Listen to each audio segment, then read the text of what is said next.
Pihak kepolisian membeberkan arti di balik senyuman Christian Rudolph Tobing saat membawa jasad temannya di dalam lift. Menurut penuturan pelaku, ada rasa kepuasan setelah berhasil menuntaskan misinya. Di sisi lain, Rudolph Tobing sendiri disebut memiliki trauma masa kecil yang berpengaruh pada kondisi mentalnya. Direktur Reserse Kriminal Umum Polda Metro Jaya, Kombes Pol Hengki Haryadi, membeberkan pengakuan tersangka dalam BAP pada Jumat 21 Oktober. Saat diperiksa, Rudolf mengaku merasa senang lantaran misi pembunuhan terhadap AYR sudah berhasil dilaksanakan. Sementara itu, Rudolf Tobing diklaim memiliki trauma masa kecil yang meninggalkan dampak pada kepribadiannya. Menurut Hengki, fakta tersebut bisa diketahui setelah pihak kepolisian melakukan pemeriksaan terhadap psikologis Rudolf.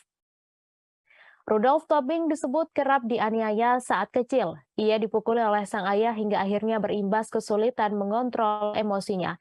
Sebagaimana diketahui, Rudolf Tobing diduga membunuh rekannya sendiri di apartemen Green Pramuka, kawasan Cempaka Putih, Jakarta Pusat. Setelah melakukan pembunuhan dengan cara mencekik korbannya, Rudolf Tobing membungkus jasad korban dengan plastik. Ia kemudian membawa jasad tersebut memakai troli dan mengangkutnya melewati lift. Saat hendak masuk lift, kamera CCTV menangkap rupa Rudolf Tobing yang tersenyum cerah hingga terasa janggal. Ia terlihat senang dan riang menyapa pengguna elevator lainnya.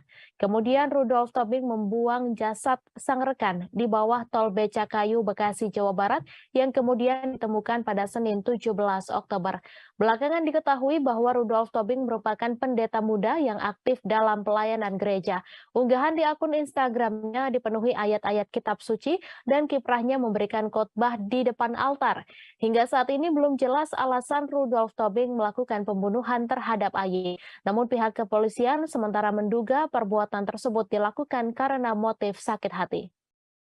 Terima kasih sudah nonton. Jangan lupa like, subscribe, dan share ya.